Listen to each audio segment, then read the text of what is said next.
ভাই বোনেরা, উপদেষ্টা পরিষদের বিবৃতিতে উল্লেখ করা হয়েছে, পরাজিত শক্তি ইন্ধনে ও বিদেশি ষড়যন্ত্রের অংশ হিসাবে সরকারের উপর দায়িত্ব পালনকে অসম্ভব করে তোলা হয়েছে।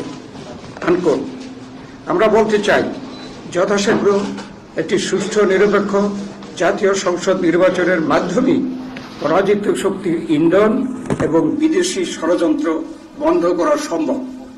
সেই লক্ষ্যে অর্জনের জন্য অবিলম্বে জাতীয় সংসদ নির্বাচন অনুষ্ঠান জন্য একটি সুনির্দিষ্ট রোডম্যাপ প্রদান করা জরুরি, এর কোনো বিকল্প নাই।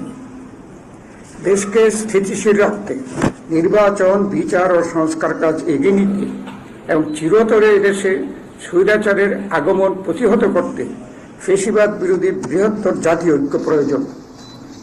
জুলাই ছাত্র ও গণ অভ্যুত্থানের আকাঙ্ক্ষা